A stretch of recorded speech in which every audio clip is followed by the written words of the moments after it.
Acepté casarme con una anciana millonaria a cambio de salvar a mi familia, pero en la noche de bodas ocurrió algo que jamás imaginé. Me di cuenta de que para ella yo no era un marido, sino una posesión. Esa revelación me acompañó a la mañana siguiente, cuando el sol apenas asomaba por el horizonte y bañaba de luz dorada el pequeño pueblo rodeado de campos verdes. Yo estaba sentado en el borde del estanque de peces del patio de mi casa, mirando el agua quieta y sintiendo que por dentro todo era un caos. Dentro, la tos seca y fuerte de mi padre rompía el silencio de la madrugada y me recordaba por qué había aceptado aquel trato. Mi padre, don Ricardo, llevaba semanas postrado en la cama, consumido por una enfermedad pulmonar que lo había dejado en los huesos. Lo que antes había sido un hombre fuerte, capaz de cargar sacos de maíz sin esfuerzo y trabajar bajo el sol desde el amanecer hasta el anochecer, ahora era apenas una sombra de sí mismo. Sus mejillas hundidas, sus ojos apagados y aquella tos constante que parecía arrancarle pedazos del alma me perseguían incluso en sueños. Mi madre, Lucía, parecía envejecer años cada día, agotada por el trabajo en casas ajenas, las noches sin dormir cuidando a mi padre y la angustia de no saber cómo íbamos a sobrevivir al día siguiente. Tenía las manos agrietadas por la lejía y los ojos enrojecidos de tanto llorar a escondidas, aunque siempre intentaba mostrarse fuerte delante de nosotros. Nunca habíamos sido una familia rica, pero tampoco nos había faltado lo básico: un techo seguro, comida en la mesa, ropa limpia y el cariño que llenaba cada rincón de nuestra humilde casa. Todo eso cambió cuando llegaron las facturas del hospital, los medicamentos cada vez más caros, los viajes constantes a la ciudad para ver especialistas y con ellos las deudas que crecían como una sombra hambrienta. Para conseguir dinero, mis padres habían puesto como garantía el pequeño terreno y la casa familiar a nombre de doña Beatriz, la viuda más rica y temida del pueblo. Recuerdo la tarde en que mi madre me lo confesó, con la vergüenza pintada en el rostro y las manos temblando mientras sostenía los papeles del préstamo. Había sido un acto desesperado, la última opción antes de ver morir a mi padre sin tratamiento. Cuando ya no pudimos pagar los intereses que crecían de manera abusiva mes tras mes, la amenaza de perderlo todo se volvió tan real como el aire que respirábamos. Cada vez que alguien tocaba la puerta, mi madre se sobresaltaba pensando que venían a echarnos. Cada carta que llegaba era un nuevo recordatorio de nuestra ruina inminente. Tarde o temprano tendremos que vender la casa si no entra más dinero, me dijo mi madre la noche anterior, con la voz rota y los ojos llenos de lágrimas que ya no intentaba ocultar. Lo he intentado todo, hijo.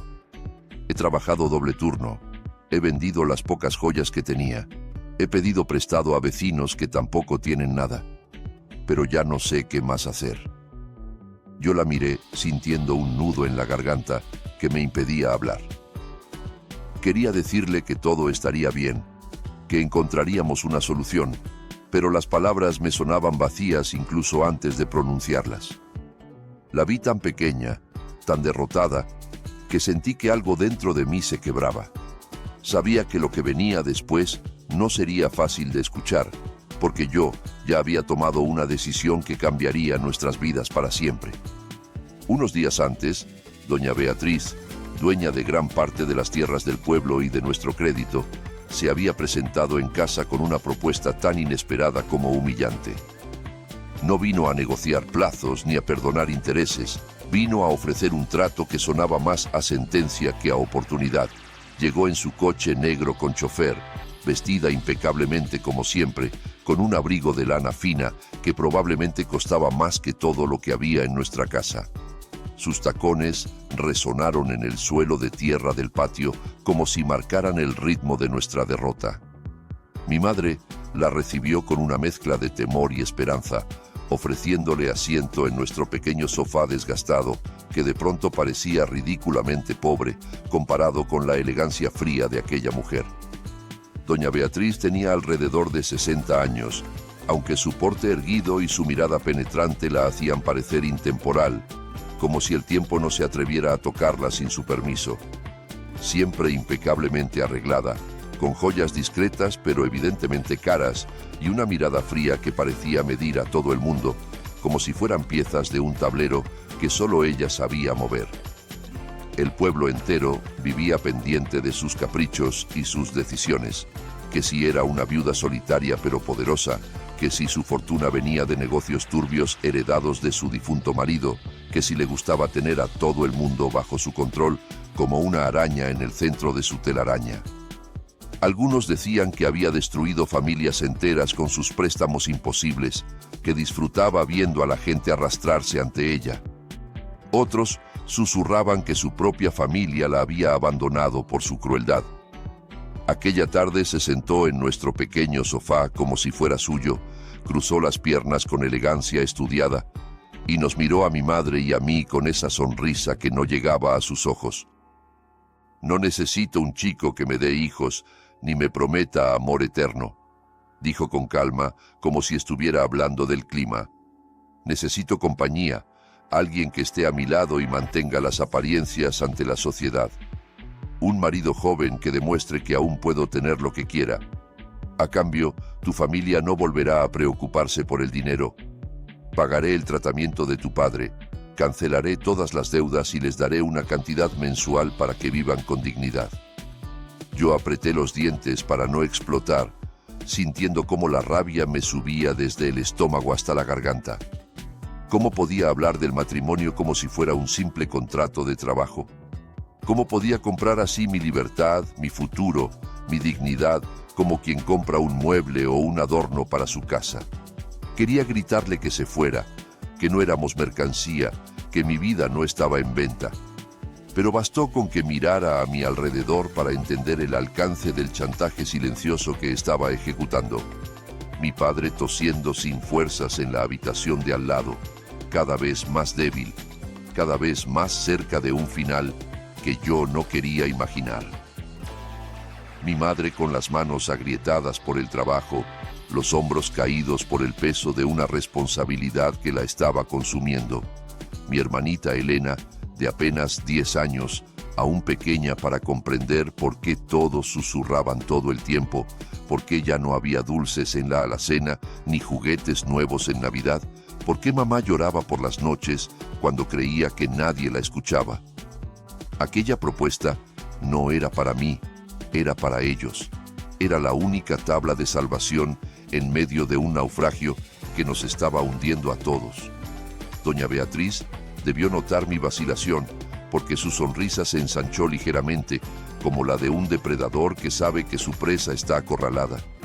Esa noche me senté ante la mesa del comedor, donde habían colocado los papeles del matrimonio y el contrato de condonación de la deuda. La luz de la única bombilla proyectaba sombras temblorosas sobre los documentos, como si hasta la casa supiera que algo terrible estaba a punto de ocurrir. Tenía la pluma en la mano y las manos me temblaban tanto que las letras del contrato se volvían borrosas ante mis ojos. Pensé en si alguna vez podría ser feliz, en si no me arrepentiría toda la vida de este momento, en si estaba vendiendo mi alma por unas monedas que ni siquiera eran para mí. Pensé en la chica del pueblo que me gustaba, en los sueños que había tenido de estudiar, de viajar, de encontrar un amor verdadero. Todo eso se desvanecía con cada segundo que pasaba mirando aquellos papeles. Cuando escuché los pasos cansados de mi madre acercándose a mi cuarto y oí su llanto ahogado tras la puerta, supe que ya no tenía elección. Ella nunca me lo pediría directamente, pero su dolor era una súplica más elocuente que cualquier palabra. Tomé aire, cerré los ojos un momento y firmé. La boda fue rápida, casi más un trámite burocrático que una celebración de amor. Hubo un pequeño acto en el ayuntamiento, donde el funcionario nos miró con una mezcla de curiosidad y lástima que fingió no notar. Unas fotos forzadas en las que yo apenas podía esbozar una sonrisa y doña Beatriz posaba con la satisfacción de quien acaba de cerrar un negocio ventajoso. Luego, una comida en la casa grande de doña Beatriz, a la que apenas fueron unos pocos invitados escogidos cuidadosamente por ella, socios comerciales, conocidos influyentes, nadie que pudiera cuestionar la naturaleza de aquella unión. Mi familia no fue invitada.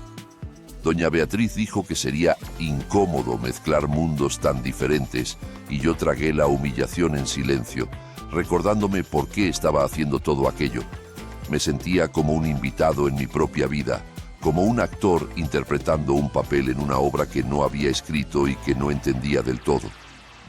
Esa noche, la famosa noche de bodas, esperé nervioso en la habitación que ahora supuestamente nos pertenecía. Era un cuarto enorme, con muebles antiguos de madera oscura, cortinas de terciopelo rojo y una cama con dosel que parecía sacada de otra época. Todo olía a perfume caro y a flores marchitas. Yo estaba sentado en el borde de la cama, sin saber qué esperar, con el corazón latiéndome tan fuerte que podía escucharlo en mis oídos.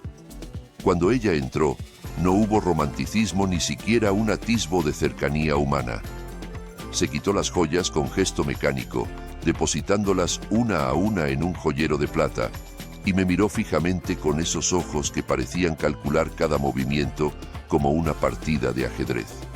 «No te preocupes, Álvaro», dijo con voz plana, sin emoción alguna.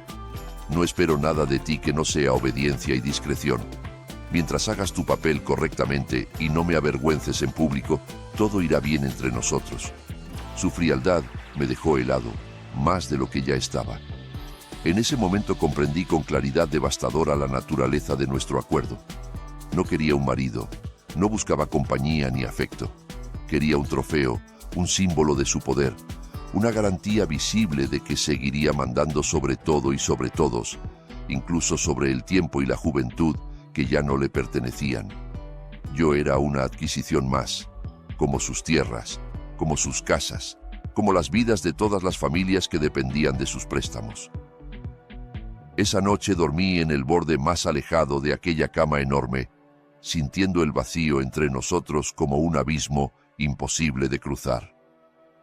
Poco después me mudé definitivamente a la mansión de Doña Beatriz, un caserón enorme de 3 pisos, con habitaciones vacías que parecían no haber sido usadas en décadas, largos pasillos donde mis pasos resonaban como ecos fantasmales, y un jardín impecable mantenido por un ejército de jardineros que trabajaban en silencio, casi con miedo. Desde fuera, cualquiera habría dicho que yo era un hombre afortunado, el envidiado del pueblo. Ropa nueva de marcas que antes ni conocía, un coche a mi disposición, comida abundante servida en vajilla de porcelana y ningún problema aparente de dinero. Los vecinos me miraban con una mezcla de admiración y sospecha cuando salía a la calle, susurrando a mis espaldas sobre mi suerte y mi astucia. No sabían nada. Por dentro, me sentía encerrado en una jaula de oro cuyos barrotes eran invisibles pero absolutamente reales.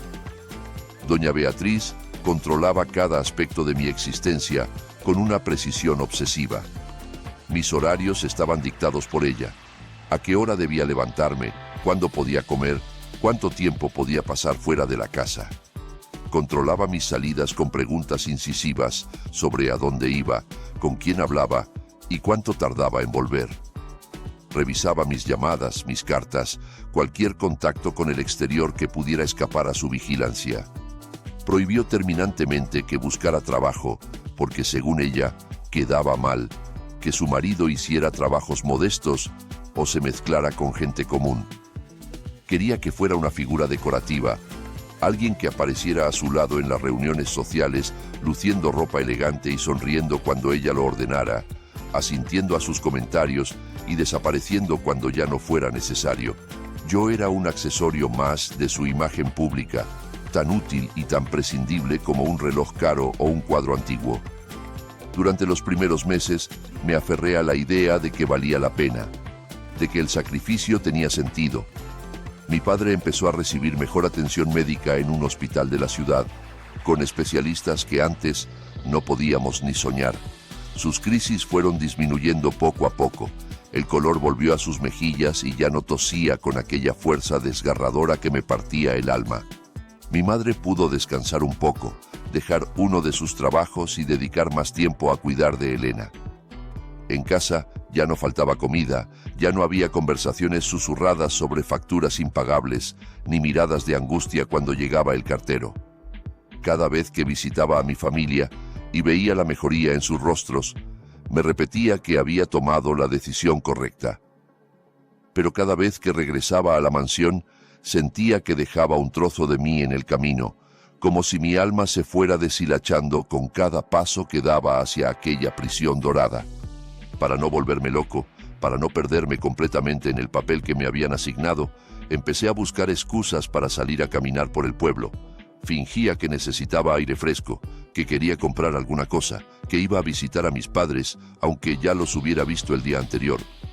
Cualquier pretexto era válido para escapar, aunque fuera por unas horas, de la atmósfera opresiva de la mansión, del silencio cargado de tensión, de la mirada vigilante de doña Beatriz que parecía seguirme incluso cuando no estaba presente. Fue en una de esas escapadas, una mañana de primavera en la que el sol brillaba con una fuerza que parecía burlarse de mi tristeza interior, cuando decidí desviarme hacia el mercado tradicional del pueblo. El mercado era un lugar lleno de vida que contrastaba violentamente con el silencio sepulcral de la casa de doña Beatriz. Voces que se superponían anunciando ofertas, risas de niños correteando entre los puestos, aromas de frutas maduras y especias exóticas mezclándose en el aire, colores vibrantes de telas, verduras, artesanías y flores que parecían explotar ante mis ojos hambrientos de alegría. Caminé entre los puestos sin rumbo fijo, dejándome llevar por el bullicio, sintiendo por primera vez en mucho tiempo algo parecido a la normalidad. Fue entonces cuando un pequeño puesto de flores llamó mi atención, un rincón modesto pero hermoso, donde los ramos parecían pequeñas obras de arte naturales. Detrás del puesto había una chica de sonrisa cálida y mirada vivaz que me hizo detenerme en seco. Tenía el cabello oscuro recogido en una trenza descuidada, las manos manchadas de tierra y pétalos de colores adheridos a su delantal como pequeñas joyas vegetales. Estaba acomodando ramos con una concentración casi artística, hablando en voz baja con las flores como si fueran viejas amigas. Cuando nuestras miradas se cruzaron, sentí algo muy distinto a todo lo que había sentido en meses, quizá en años, una tranquilidad inexplicable, como si el caos que llevaba dentro hubiera encontrado de pronto un ancla donde sostenerse. ¿Te puedo ayudar en algo?, preguntó ella con una voz suave que, sin saber por qué, me resultó extrañamente familiar, como si la hubiera escuchado en un sueño olvidado. Solo estaba mirando. Respondí torpemente sintiendo que las palabras se me atragantaban. Quería comprar unas flores, pero no sé cuáles elegir. No sé nada de flores, la verdad. Ella soltó una breve risita que sonó como música después de tanto silencio y señaló varios ramos con gestos delicados pero seguros. Me explicó cuáles eran más resistentes al calor, cuáles simbolizaban gratitud o amistad, cuáles se regalaban para desear salud a los enfermos o alegrar a los tristes. Yo la escuchaba más pendiente de su manera de hablar, de cómo sus ojos brillaban cuando describía cada flor, que de los nombres o significados que me estaba explicando. Compré un ramo de margaritas blancas casi sin darme cuenta, pagué más de lo necesario y me fui con la sensación de que algo importante acababa de comenzar. Volví al mercado unos días después con la excusa de comprar otro ramo, aunque en realidad solo quería volver a verla. Esta vez llevaba conmigo una pequeña libreta de tapas gastadas donde solía anotar pensamientos, frases sueltas y fragmentos de historias que se me ocurrían cuando no podía dormir en aquella cama enorme y fría. Al verme con el cuaderno asomando del bolsillo, ella levantó una ceja con curiosidad genuina mientras envolvía las flores que había elegido casi al azar.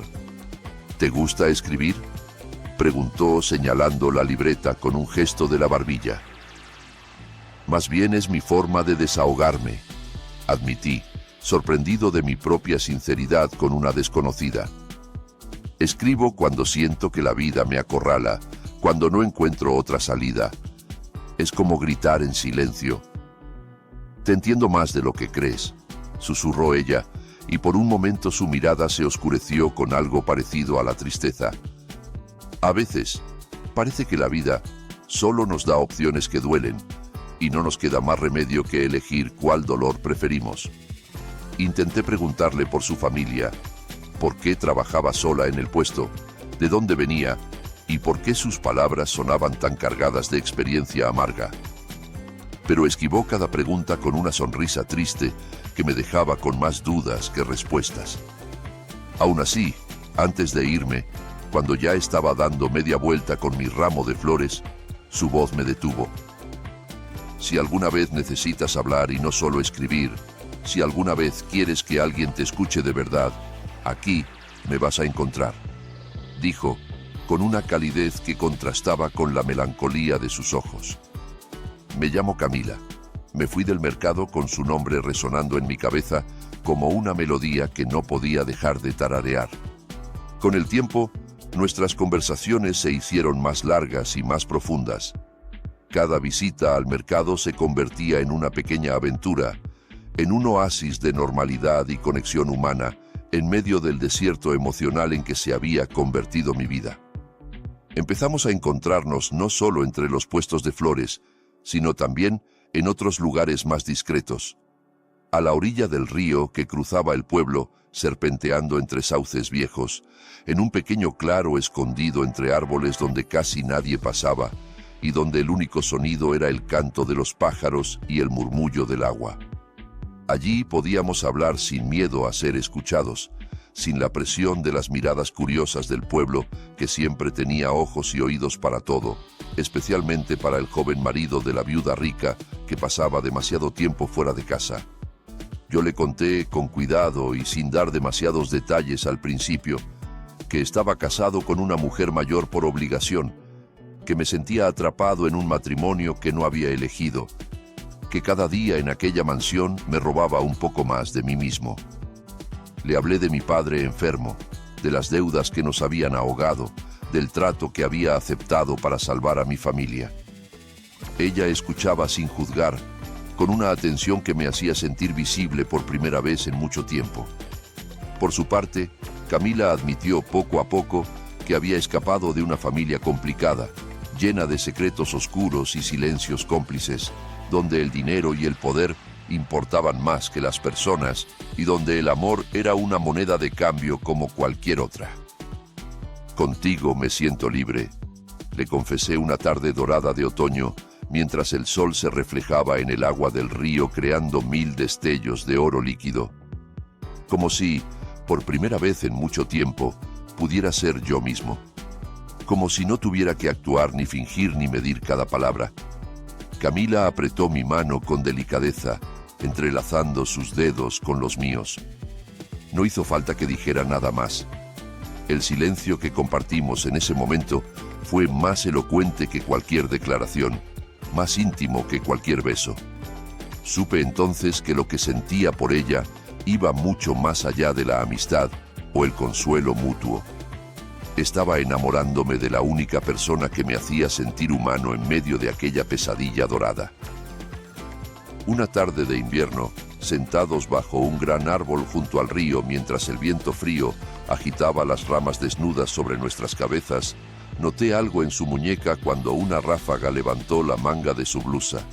Una cicatriz fina y alargada, más clara que el resto de su piel, que parecía contar una historia que ella nunca había mencionado. Sin pensarlo, movido por una preocupación instintiva, tomé su mano para verla mejor, pasando mis dedos suavemente sobre aquella marca que hablaba de un dolor antiguo. ¿Qué te pasó?, pregunté con voz baja, sintiendo un nudo en el estómago. Camila retiró la mano de golpe, como si la hubiera quemado, y volvió a cubrirse la muñeca con gesto nervioso, tirando de la manga hasta los nudillos. No es nada, de verdad, respondió demasiado rápido, evitando mi mirada y fijando los ojos en el río. Fue un accidente, algo del pasado. Ya no importa. Su tono me dijo claramente que no quería hablar del tema, que aquella cicatriz guardaba secretos que no estaba lista para compartir. Decidí no presionarla, respetar sus silencios como ella respetaba los míos. Pero desde ese día mi curiosidad se mezcló con una inquietud difícil de ignorar. Una preocupación que crecía cada vez que notaba sombras en su mirada o evasivas en sus respuestas. También empecé a darme cuenta de que, cada vez que le preguntaba por sus padres, sus abuelos, de dónde venía realmente o por qué había terminado vendiendo flores en un mercado de pueblo, respondía de manera vaga y cambiaba rápidamente de tema con una habilidad que sugería mucha práctica. «No estoy cerca de mi familia», dijo una vez, con la vista perdida en el río y la voz cargada de una amargura que me sorprendió. Digamos que no compartimos la misma idea de lo que es una vida digna. Ellos creen que la dignidad se mide en dinero y poder. Yo aprendí que se mide en libertad y verdad. No intenté saber más en ese momento. Supuse que el tiempo me daría las respuestas que ella aún no podía darme, que la confianza se construye poco a poco y que presionar solo lograría alejarla. No imaginaba cuán devastadora sería la verdad cuando finalmente la descubriera. Mientras mi cariño por Camila crecía y se transformaba en algo cada vez más parecido al amor verdadero, la presión en la casa de doña Beatriz también aumentaba de manera proporcional. Ella sospechaba que yo perdía demasiado tiempo en el pueblo, que mis excursiones eran demasiado frecuentes y mis explicaciones demasiado vagas. Sus preguntas se volvieron más incisivas, sus miradas más escrutadoras, sus comentarios más cargados de advertencias veladas. Una noche fría de diciembre, mientras cenábamos en la enorme mesa del comedor, bajo la luz fría de una lámpara de araña que proyectaba sombras inquietantes, me habló con su habitual frialdad calculada. «Recuerda que tu familia sigue viviendo gracias a mí, Álvaro», dijo sin levantar la vista de su plato, cortando la carne con precisión quirúrgica. «El tratamiento de tu padre, la tranquilidad de tu madre, el futuro de tu hermanita, todo eso depende de mi generosidad. No me gustaría descubrir que estás aprovechando esa generosidad para hacer tonterías que podrían avergonzarme». Aquellas palabras me hirieron profundamente, pero también me sirvieron de advertencia. Me obligaron a ser más discreto, a medir cada paso con mayor cuidado. Empecé a salir a horas más impredecibles, a inventar excusas más elaboradas, a controlar cada movimiento y cada palabra como si mi vida dependiera de ello. Y en cierto modo, así era. Fue precisamente ese clima de tensión constante, esa vigilancia que me mantenía alerta como un animal acorralado, lo que hizo que un día descubriera por accidente la verdad que lo cambiaría todo. Ocurrió una tarde gris de enero en la que doña Beatriz salió a una de sus misteriosas reuniones de negocios y yo me quedé solo en la mansión, con solo el servicio moviéndose silenciosamente por las habitaciones como fantasmas eficientes. Aburrido y algo inquieto, vagué por los pasillos interminables hasta llegar a una habitación que siempre solía estar cerrada con llave, su despacho privado, su lugar más sagrado, donde guardaba sus secretos y desde donde manejaba los hilos de su pequeño imperio. Esa vez, inexplicablemente, la puerta estaba entornada, dejando escapar un hilo de luz que me llamó como el canto de una sirena. Entré con cautela, conteniendo la respiración, mirando las estanterías repletas de carpetas ordenadas alfabéticamente, documentos amarillentos por el tiempo y fotografías antiguas en marcos de plata que contaban la historia de una familia que yo apenas conocía. Sobre el escritorio de caoba, semiabierto como una invitación del destino, había un álbum grueso encuadernado en cuero rojo. La curiosidad me pudo más que la prudencia. Lo abrí y empecé a pasar las páginas con manos temblorosas. Al principio eran fotos de la juventud de doña Beatriz, una mujer bella, pero ya con esa mirada dura que ahora conocía también, vestidos elegantes de otra época, fiestas lujosas, un hombre canoso a su lado que debía ser su difunto marido, reuniones de sociedad, viajes a lugares exóticos, la construcción de su fortuna documentada imagen por imagen. Hasta que de pronto mi corazón se detuvo. Vi un rostro familiar que no esperaba encontrar en aquel álbum. Una niña de unos 10 años, de ojos grandes y luminosos y sonrisa que reconocería en cualquier parte, sentada junto a doña Beatriz en un jardín muy parecido al actual. En las siguientes fotos, la misma niña aparecía creciendo año tras año, abrazando a la anciana en Navidad, soplando velas de cumpleaños rodeada de regalos caros, posando frente a la mansión con vestidos cada vez más elegantes, graduándose con toga y birrete, mientras doña Beatriz aplaudía orgullosa. No necesitaba leer el pie de foto para reconocerla. Era Camila. Sentí que el suelo se abría bajo mis pies y que caía en un abismo sin fondo. Cerré el álbum de golpe, como si quemara, y tuve que apoyarme en la mesa para no desplomarme. Las rodillas me temblaban, la cabeza me daba vueltas, el aire del despacho se había vuelto espeso e irrespirable. Camila, la florista del mercado, la única persona que me hacía sentir libre, la mujer de la que me estaba enamorando perdidamente, era la nieta de la mujer con la que me había casado por obligación. ¿Lo sabía ella desde el principio? ¿Formaba todo parte de algún plan retorcido de doña Beatriz? ¿Era yo el único ingenuo en una obra de teatro donde todos conocían el guión menos yo? Miles de preguntas se agolpaban en mi mente, cada una más dolorosa que la anterior. Esa noche apenas pude dormir. Daba vueltas en la cama mientras la imagen de aquellas fotos y la sonrisa de Camila se mezclaban con la mirada fría y calculadora de mi esposa en un caleidoscopio de pesadilla. Cada recuerdo de nuestras conversaciones junto al río adquiría ahora un nuevo significado. Cada palabra de Camila sobre su familia sonaba como una confesión a medias. Cada silencio evasivo cobraba sentido de una manera que me helaba la sangre. Al amanecer, cuando los primeros rayos de luz entraron por la ventana como cuchillos dorados, tomé una decisión. Necesitaba la verdad completa, aunque esa verdad me destrozara por dentro. Al día siguiente la cité en nuestro lugar de siempre, junto al río, bajo el árbol donde habíamos compartido tantas confidencias. Camila llegó con su habitual sonrisa cálida, el cabello suelto por una vez, llevando un pequeño ramo de flores silvestres que había recogido por el camino. Pero mi sonrisa se había borrado por completo, reemplazada por una expresión que debía reflejar la tormenta que llevaba dentro. «¿Qué pasa, Álvaro?», preguntó frunciendo el ceño, deteniendo sus pasos a unos metros de mí.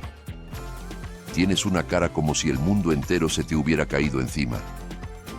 Tomé aire profundamente, intentando controlar la rabia y el dolor que luchaban por salir de mi pecho como animales enjaulados. «Ayer entré al despacho de doña Beatriz», dije despacio, midiendo cada palabra. Estaba abierto por primera vez. Encontré un álbum de fotos antiguas. En muchas de ellas estabas tú, de niña, de adolescente, siempre a su lado, abrazándola, sonriendo, soplando velas junto a ella. Camila se quedó helada, como si la hubiera alcanzado un rayo. El ramo de flores resbaló de sus manos y cayó al suelo sin que ella pareciera notarlo. Sus labios se abrieron, pero ningún sonido salió al principio, solo un silencio que confirmaba todo lo que yo temía. «Eres su nieta», continué con la voz quebrada por la traición. «¿Por qué no me lo dijiste? ¿Por qué me mentiste todo este tiempo? ¿Por qué dejaste que me enamorara de ti sabiendo quién eras?» Ella agachó la cabeza y las lágrimas empezaron a resbalar por sus mejillas como pequeños ríos de cristal. «Quería decírtelo», susurró finalmente con voz rota. «Desde el principio quise hacerlo, pero tenía miedo. Miedo de que me odiaras, de que pensaras que yo era como ella, de que salieras corriendo y nunca más volvieras al mercado. Cuando te conocí, vi por primera vez a alguien que me miraba sin saber quién era mi familia, sin juzgarme por mi apellido. No quería perder eso». «¿Y se supone que no debo sentirme engañado?», repliqué, dolido, sintiendo que cada palabra era una piedra que me costaba sacar de la garganta. «Sabías perfectamente quién era yo, sabías con quién estaba casado, sabías por qué acepté ese matrimonio. Tú misma conoces mejor que nadie cómo funciona tu abuela. ¿Desde cuándo lo sabes? ¿Desde cuándo sabías quién era yo?» «Desde el primer día que te vi en el mercado», admitió, limpiándose las lágrimas con el dorso de la mano en un gesto que me recordó a una niña asustada. «Te reconocí enseguida porque mi abuela no dejaba de hablar de ti, de su joven marido, decía con ese tono de orgullo posesivo que tanto odio. Contaba cómo habías salvado a tu familia, cómo le debías la vida, cómo te tenía exactamente donde quería. Pero cuando te vi en persona, no vi al chico del que ella hablaba con satisfacción de coleccionista. Vi a alguien igual de atrapado que yo, igual de perdido, igual de desesperado por encontrar algo de luz en medio de tanta oscuridad. Entonces, entre sollozos que la sacudían entera, comenzó a contarme su propia historia, la verdadera historia que había ocultado tras sonrisas tristes y evasivas. Cómo sus padres habían trabajado toda la vida para doña Beatriz, sirviendo en sus negocios, administrando sus propiedades, sacrificando su dignidad por un salario que nunca era suficiente. Cómo habían aceptado tratos injustos y humillaciones constantes por miedo a perderlo todo, porque en aquel pueblo cruzarse con doña Beatriz significaba quedar marcado para siempre. Cómo una discusión terrible por dinero, una herencia que su abuela les negó injustamente, terminó en un accidente de coche que se los llevó demasiado pronto, dejándola huérfana a los 17 años. Desde entonces, doña Beatriz había intentado controlarlo todo en su vida con mano de hierro. Su educación en colegios carísimos donde nadie la entendía, sus amistades que debían ser apropiadas para su posición, su futuro que estaba trazado sin preguntarle qué quería ella. Un día no pude más, confesó señalando la muñeca donde yo había visto la cicatriz aquella tarde de invierno. La presión, la soledad, la sensación de que mi vida no me pertenecía. Intenté hacerme daño. Quería que todo terminara, que el dolor parara de una vez. Mi abuela lo encubrió todo, pagó para que ningún médico hablara, lo disfrazó de pequeño accidente doméstico ante los vecinos y siguió manejando mi vida como si nada hubiera pasado. Ni siquiera me preguntó por qué lo había hecho. Ahí entendí con claridad absoluta que, si me quedaba a su lado, iba a perderme para siempre. Iba a convertirme en otro de sus objetos decorativos o iba a terminar el trabajo que no había completado aquella noche. Me fui del pueblo durante casi 2 años. Viví en la ciudad, trabajé en lo que pude, aprendí a ser una persona fuera de su sombra. Cuando volví, empecé a trabajar en el mercado y corté casi todo contacto con ella.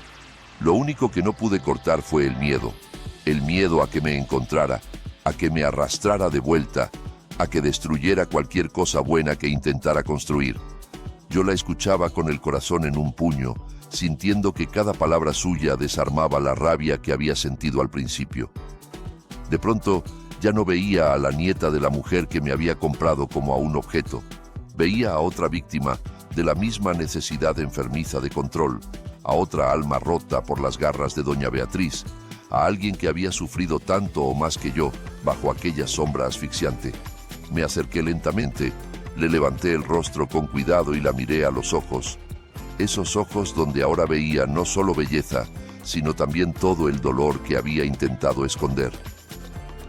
No eres como ella, dije con voz firme, tanto para convencerla a ella como para convencerme a mí mismo.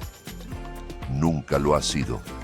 Pero ahora que sabemos toda la verdad, no podemos seguir fingiendo que esto no existe. No podemos seguir viéndonos a escondidas como si fuéramos culpables de algo, cuando los únicos culpables son los que nos pusieron en esta situación. Ella asintió lentamente, secándose las últimas lágrimas, y en sus ojos vi algo nuevo. No solo alivio por haber confesado su secreto, sino también una determinación que antes no había notado. En ese momento, sin necesidad de palabras, ambos supimos que nuestra relación había cambiado para siempre. Ya no éramos solo 2 almas perdidas buscando consuelo. Éramos aliados unidos por un enemigo común y un amor que se negaba a morir bajo el peso de las circunstancias. A partir de ese día, nuestro amor dejó de ser solo consuelo mutuo y se convirtió también en una decisión peligrosa, casi temeraria. Camila empezó a hablarme de cosas que yo apenas había imaginado, secretos que guardaba desde su infancia en aquella mansión, información que había acumulado durante años sin saber exactamente para qué.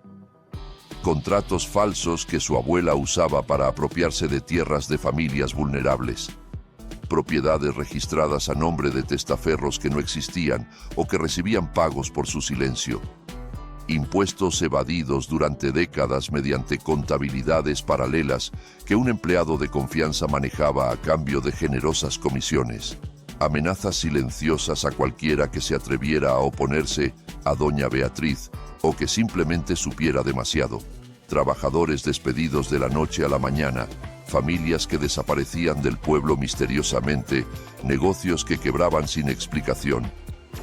Sé dónde guarda algunos de esos documentos, dijo Camila una noche lluviosa, mientras nos reuníamos en una vieja caseta abandonada a las afueras del pueblo, un lugar donde nadie nos buscaría. Cuando vivía con ella, más de una vez me mandó a su despacho a buscar carpetas para sus reuniones.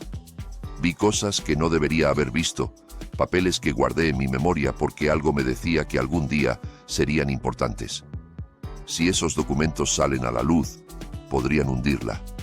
Podrían terminar con todo su poder de una vez por todas.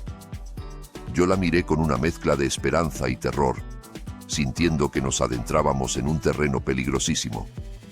Si vamos a enfrentarnos a tu abuela, no podemos fallar ni un solo paso, respondí, tomando sus manos entre las mías.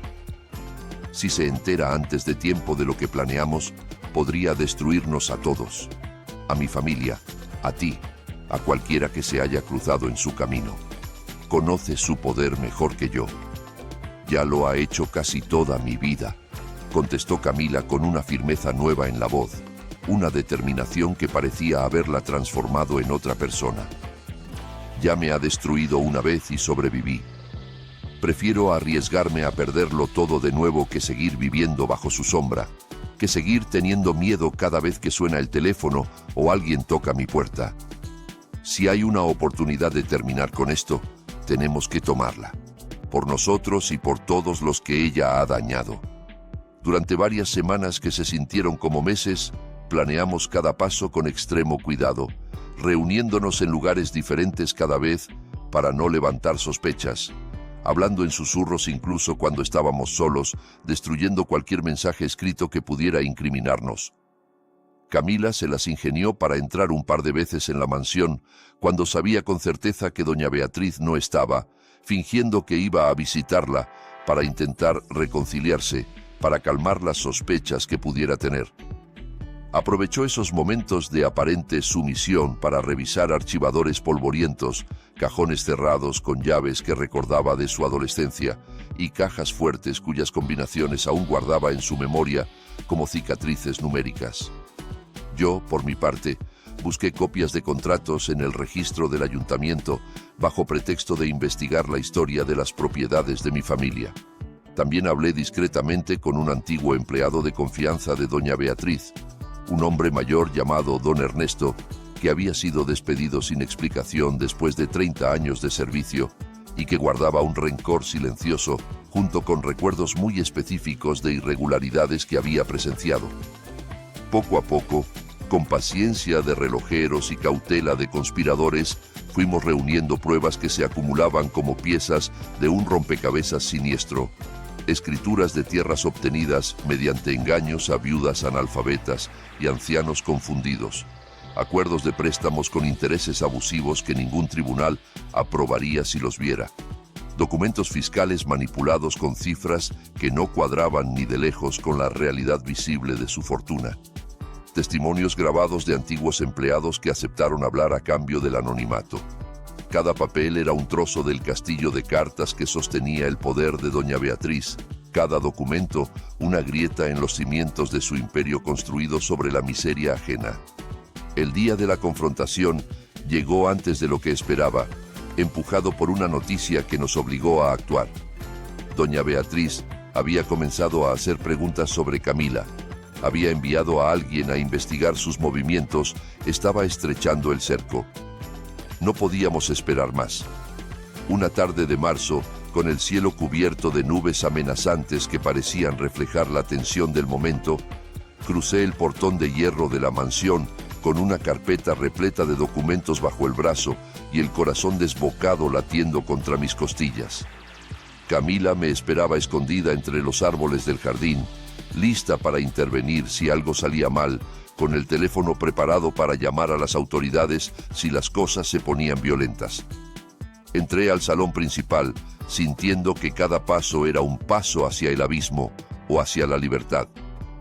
Doña Beatriz estaba sentada en su sillón favorito de terciopelo verde, el mismo donde la había visto tantas veces dar órdenes y recibir informes, leyendo un libro con gafas de montura dorada, como si el mundo no pudiera tocarla, como si su poder fuera eterno e incuestionable. Al verme entrar sin anunciarme, alzó una ceja con sorpresa apenas disimulada y dejó el libro sobre la mesita lateral con deliberada lentitud. «¡Qué sorpresa, Álvaro!», dijo con voz fría, quitándose las gafas para mirarme mejor. «Últimamente solo vienes a esta casa cuando te lo pido expresamente. ¿Qué te trae por aquí a estas horas? ¿Se te acabó la gratitud o vienes a pedirme algo más?». Me obligué a mantener la mirada firme, a no dejarme intimidar por esa voz que tantas veces me había hecho sentir pequeño e insignificante. «Vengo a hablar de justicia», respondí con una calma que me sorprendió a mí mismo. «Y de todo lo que has hecho durante años para evitarla». Puse la carpeta sobre la mesa de centro de mármol, justo delante de ella, como quien coloca una bomba de relojería. Ella los miró con cierto desdén al principio, como si fueran papeles sin importancia, quizás alguna queja más de las muchas que había aplastado a lo largo de su vida. Pero su expresión cambió gradualmente a medida que pasaba las páginas con dedos que empezaban a temblar ligeramente. Vi cómo la seguridad en su rostro, esa máscara de control absoluto que nunca la abandonaba, empezaba a resquebrajarse como el barniz de un mueble viejo. «Estos son registros de tus compras de tierras durante los últimos 20 años, incluyendo las que obtuviste mediante engaños y presiones ilegales», expliqué señalando cada sección. «Aquí están los contratos de préstamos con intereses que triplican lo permitido por la ley. Y estas son las declaraciones de impuestos que presentaste comparadas con las reales que guardabas en tu despacho. Si esto llega a manos de las autoridades competentes, no solo vas a perder tu fortuna, también perderás tu reputación, tu libertad y todo el poder que has usado para destruir vidas durante décadas». «¿Me estás amenazando?», escupió con los ojos encendidos de una rabia que nunca le había visto, levantándose del sillón con una agilidad sorprendente para su edad. «¿Tú a mí? No tienes idea de con quién te estás metiendo, muchacho estúpido. Tengo contactos que tú ni siquiera puedes imaginar. Abogados, jueces, políticos. Sin mí, tu familia estaría en la calle mendigando. Tu padre estaría muerto. ¿Así me pagas todo lo que hice por ustedes?». «Mi familia ya no te debe nada», respondí sin retroceder un centímetro, empujando la carpeta hacia ella. «Pagaste un tratamiento médico y cancelaste unas deudas. A cambio, me tuviste como prisionero durante más de un año, me humillaste, me trataste como un objeto. Estamos más que a mano. Y eso es precisamente lo que vamos a arreglar hoy. Anularás este matrimonio inmediatamente y firmarás un documento cancelando por escrito cualquier deuda pendiente, real o inventada, que mi familia pueda tener contigo. Si no lo haces, llevaré todo esto a la policía estatal, a la prensa, a quien haga falta. Y créeme, esta vez no podrás taparlo todo como antes. Hay demasiadas pruebas, demasiados testigos dispuestos a hablar». Durante unos segundos que parecieron eternos, el silencio fue absoluto. Yo podía oír los latidos de mi propio corazón retumbando en mis oídos como tambores de guerra. Afuera, un trueno lejano anunció la tormenta que se acercaba. Doña Beatriz apretó los labios hasta convertirlos en una línea blanca. Sus manos temblaban visiblemente ahora, ya sin poder disimularlo. Finalmente, dejó caer los documentos sobre la mesa con un gesto de derrota apenas contenida y clavó sus ojos en mí con un odio tan frío y concentrado que me heló la sangre. «Creí que eras más inteligente», murmuró entre dientes. «Creí que al menos tenías instinto de supervivencia, pero eres igual que todos los demás. Te vuelves contra la mano que te alimentó en cuanto crees que ya no la necesitas». En ese momento, como si hubiera estado esperando su señal. Camila entró al salón por la puerta lateral. Su abuela la miró como si estuviera viendo un fantasma, como si la aparición de su nieta fuera más inesperada y más dolorosa que todas las pruebas que yo había presentado. «Tú», susurró doña Beatriz, y por primera vez escuché algo parecido al miedo en su voz. Debí imaginarlo. Sabía que olía a traición desde hace semanas. Siempre fuiste una desagradecida, igual que tu padre. No se trata de traición, abuela, respondió Camila con la voz quebrada pero firme, plantándose a mi lado. Se trata de que por fin alguien tenga el valor de ponerte un alto. Ya no puedes seguir destruyendo vidas solo porque tienes dinero, solo porque todos te tienen miedo. Yo te tuve miedo durante años, pero ya no más. Lo que hiciste a mis padres, lo que me hiciste a mí, lo que le hiciste a Álvaro y a su familia, y a tantas otras familias de este pueblo. Todo eso termina hoy. Lo que siguió fue una discusión larga y tensa, llena de reproches antiguos que salían a la luz por primera vez, heridas que nunca habían cicatrizado, verdades que habían permanecido enterradas durante décadas. Doña Beatriz intentó negociar, amenazar, suplicar incluso, pasando por todas las etapas de alguien que ve su mundo derrumbarse. Acusó a Camila de malagradecida y traidora, me llamó oportunista y manipulador, juró que nos arrepentiríamos el resto de nuestras vidas. Pero al final, la realidad era una sola e incontestable. Estaba acorralada como un animal, rodeada de pruebas que no podía negar, enfrentando a las dos personas que más había subestimado y que ahora sostenían en sus manos el poder de destruirla. Los días siguientes fueron un torbellino de trámites legales, reuniones con abogados y documentos firmados bajo la supervisión de testigos. El matrimonio quedó oficialmente anulado por mutuo acuerdo, presentado ante el juez como un error que ambas partes reconocían. Doña Beatriz firmó todos los documentos necesarios para cancelar definitivamente las deudas de mi familia, renunciando por escrito a cualquier derecho sobre nuestras tierras y nuestra casa. Mi padre, aunque aún débil y recuperándose lentamente, lloró de alivio cuando le conté que ya no vivíamos bajo la sombra de aquella mujer, que la pesadilla había terminado. Mi madre, que había envejecido años durante aquel periodo oscuro, me abrazó con una fuerza que no creía que le quedara, repitiendo entre sollozos que era un buen hijo, el mejor hijo que podría haber tenido. Mi hermanita Elena, sin entender del todo lo que había pasado, volvió a reír sin miedo a escuchar discusiones sobre dinero o desalojos, y esa risa inocente fue el mejor premio que pude recibir. La relación entre Camila y su abuela, en cambio, se rompió de manera irremediable, como un cristal que se hace añicos y que nadie puede volver a unir. No hubo reconciliación ni perdón, solo un silencio definitivo que pesaba más que cualquier palabra. Una mañana de primavera, sin mirar atrás ni una sola vez, Camila recogió las pocas cosas que le importaban de la mansión. Algunas fotos de sus padres, unos libros gastados de su infancia, un pequeño joyero que había pertenecido a su madre. Cerró la puerta de aquella casa por última vez y caminó hacia mí, que la esperaba en la entrada con el corazón lleno de amor y los brazos abiertos. Yo también cerré esa puerta, no solo la de esa casa, sino la de toda aquella etapa de mi vida, sintiendo que dejaba atrás una versión de mí mismo que ya no necesitaba existir.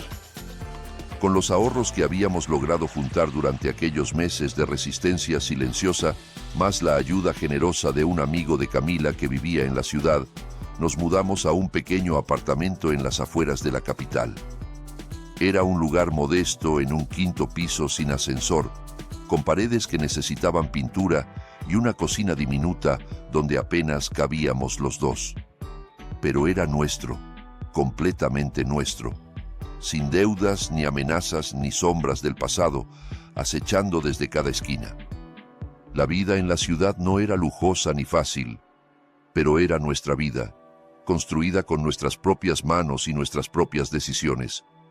El apartamento tenía un balcón diminuto desde el que se veía un trozo de cielo entre los edificios vecinos y algunas azoteas viejas donde los vecinos tendían la ropa al sol. Cada mañana, sin importar el frío o el calor, tomábamos café allí sentados en 2 sillas de plástico que habíamos comprado en un mercadillo, riéndonos de cualquier cosa, planificando el día, disfrutando de una libertad sencilla que antes me parecía un lujo inalcanzable reservado para otros. Nunca pensé que un día estaría tan feliz con tan poco, le dije una vez a Camila, mientras apoyaba la cabeza en su hombro y veíamos cómo el sol se ponía entre los edificios pintando el cielo de naranja. Sin coches caros, sin mansiones, sin sirvientes ni joyas ni ninguna de esas cosas que supuestamente hacen feliz a la gente. Tú no estás hecho para esas jaulas de oro, respondió ella sonriendo, acariciándome el pelo con ternura. Nunca lo estuviste. Estás hecho para escribir tu propia historia, no para ser un adorno en la historia de otros. Y ahora por fin puedes hacerlo. A pesar de la felicidad que sentíamos, de esa paz cotidiana que saboreábamos como el mejor de los manjares, una sombra seguía rondando en el fondo de nuestra mente. La certeza de que doña Beatriz no era de las que aceptan la derrota con calma, de las que se retiran silenciosamente a lamerse las heridas. Era una mujer acostumbrada a ganar siempre, a imponer su voluntad sobre todo y sobre todos, y perder de aquella manera ante su propia nieta y un muchacho al que había comprado como un mueble, debía ser una humillación insoportable. Esa sospecha se confirmó unas semanas después de nuestra mudanza, cuando una mañana encontramos en el buzón una carta sin remitente. El sobre era blanco, aparentemente inofensivo, sin marcas ni sellos que indicaran su procedencia. Dentro, solo había una hoja de papel caro con una frase escrita a mano en tinta negra. Si creen que esto ya terminó, están muy equivocados. Esto apenas comienza. La caligrafía era elegante y dura, esos trazos perfectos que yo había visto en docenas de documentos firmados por doña Beatriz. No hacía falta firma para saber de quién venía. «Es ella», murmuró Camila con el rostro pálido, dejando caer la carta como si quemara. «No va a dejarnos en paz tan fácilmente», dije, sintiendo un escalofrío recorrerme la espalda mientras recogía el papel del suelo. «Pero tampoco vamos a dejar que nos arruine la vida otra vez». Durante unos días vivimos en tensión constante, mirando por encima del hombro en cada esquina, esperando que ocurriera algo terrible. Una visita inesperada de matones contratados, una llamada amenazante en mitad de la noche, algún movimiento legal que pusiera en peligro nuestra precaria estabilidad. Pero nada pasó. Los días se convirtieron en semanas, las semanas en meses, y la amenaza quedó suspendida en el aire como una tormenta que nunca terminaba de descargar. Decidimos no dejar que el miedo gobernara nuestra vida, no darle a doña Beatriz ese poder sobre nosotros. Guardé la carta en un cajón junto con todos los demás documentos del caso, como evidencia por si alguna vez la necesitábamos.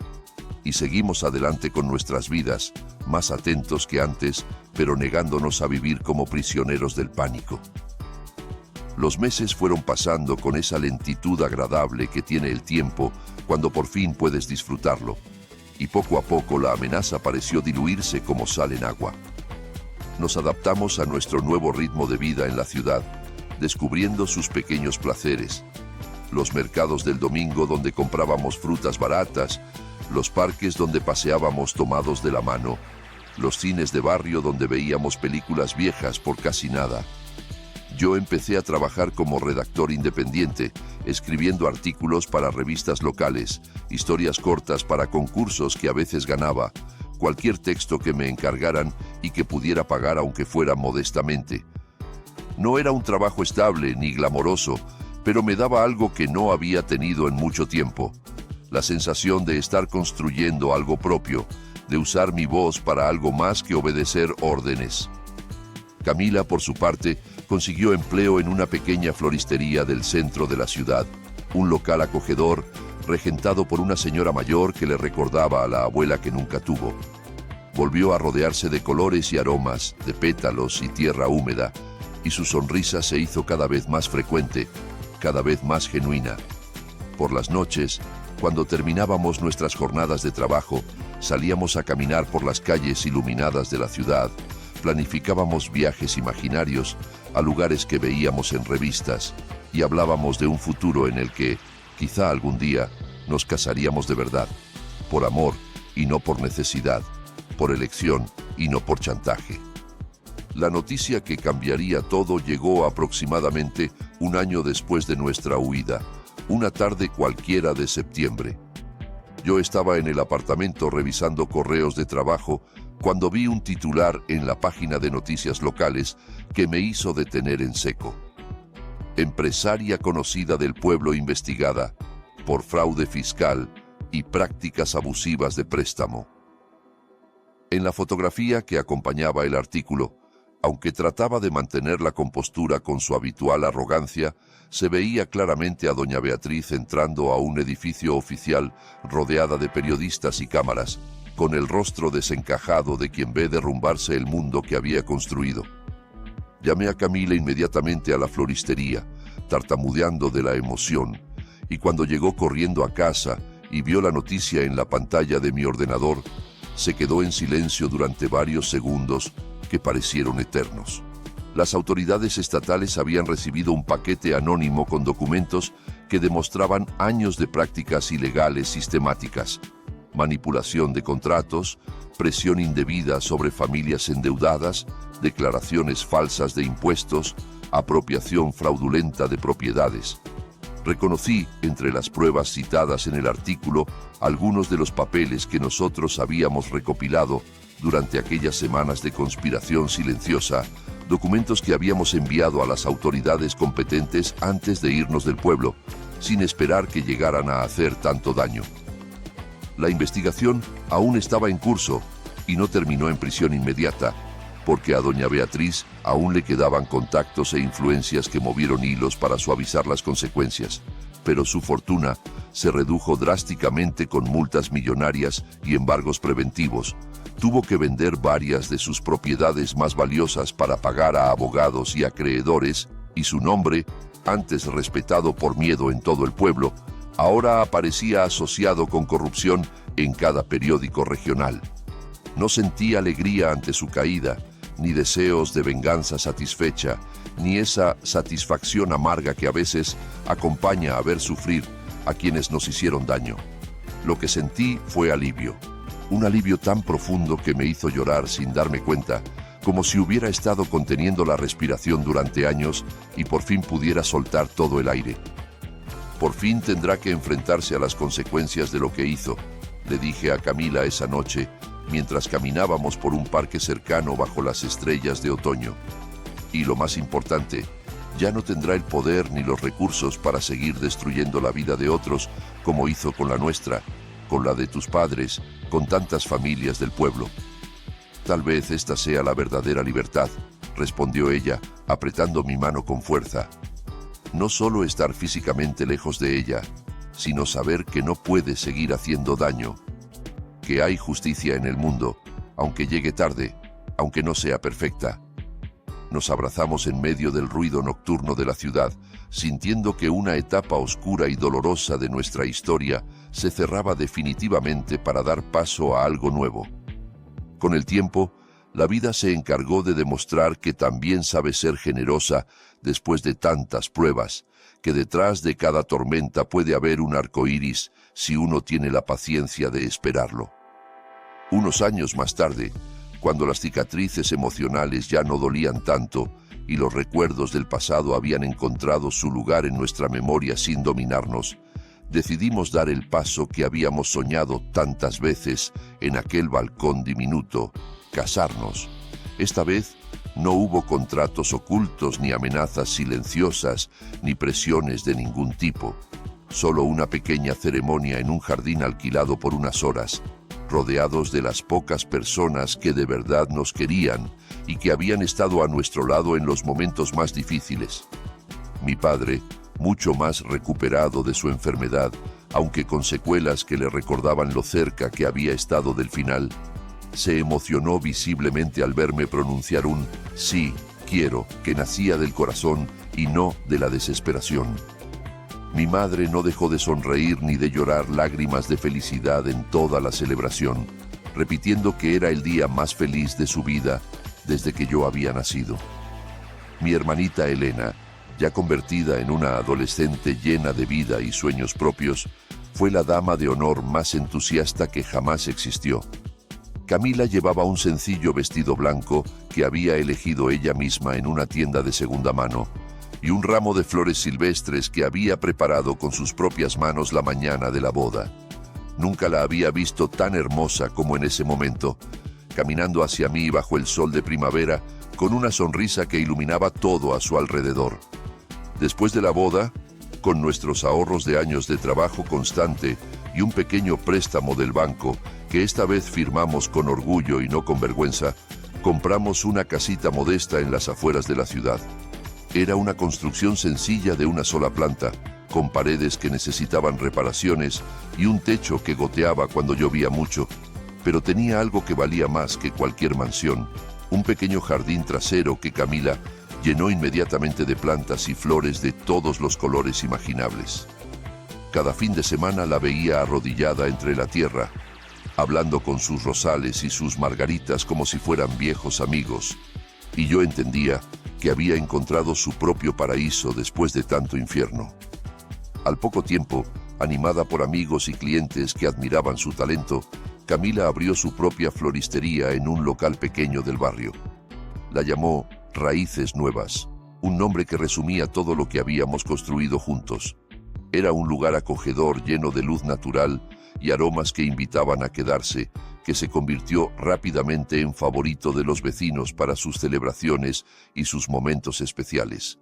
Yo seguí escribiendo cada día con más pasión y más disciplina, encontrando mi voz en historias que hablaban de segundas oportunidades, de resiliencia, de amor que florece en los lugares más inesperados. Con paciencia y muchos rechazos que aprendí a ver como parte del camino, conseguí publicar mi primera novela, una historia inspirada, aunque no exactamente igual, en todo lo que habíamos vivido. Cada ejemplar que veía en una estantería de librería, cada reseña que leía de lectores desconocidos que se habían emocionado con mis personajes, era un recordatorio de que, a pesar de haber empezado como un peón en el juego de otra persona, había logrado recuperar mi voz y usarla para crear algo bello. A veces, por las tardes cuando el trabajo del día terminaba y el mundo parecía detenerse por un momento, nos sentábamos en el porche de nuestra casa a ver el sol ponerse, igual que yo lo veía al amanecer sentado junto a aquel viejo estanque de mi infancia, cuando todo parecía perdido y el futuro era solo una niebla de angustia. Camila apoyaba la cabeza en mi hombro con esa confianza absoluta que solo da el amor verdadero, y yo entrelazaba mis dedos con los suyos, sintiendo una paz que jamás hubiera imaginado posible el día que firmé aquel primer contrato maldito. La vida está llena de pruebas, le dije una de esas tardes, mientras el cielo se teñía de naranja y violeta como un cuadro pintado solo para nosotros. Pruebas que parecen imposibles de superar, decisiones que nos obligan a elegir entre males. Pero detrás de cada prueba hay una lección escondida, si uno tiene el valor de buscarla. La mía fue entender que el verdadero amor no se compra ni se negocia con contratos. Se construye día a día a base de lucha compartida, de sacrificios mutuos y de la valentía de decir no a la injusticia, aunque parezca que todo el mundo está en tu contra. Camila sonrió con esa sonrisa que seguía iluminándome después de tantos años y apoyó aún más su cabeza en mi hombro, buscando esa cercanía que nunca nos cansábamos de compartir. Nos quedamos en silencio, sin necesidad de más palabras, mirando cómo el sol desaparecía lentamente en el horizonte, dejando un rastro de luz dorada que parecía un camino hacia algún lugar mejor. Para la mayoría de la gente que pasaba por nuestra calle, aquel sería solo otro atardecer más entre miles, un fenómeno natural sin mayor importancia. Para nosotros era el recordatorio diario de que, después de tanto dolor y tanta oscuridad, habíamos encontrado por fin una felicidad sencilla y verdadera que nadie, absolutamente nadie, podía volver a comprarnos.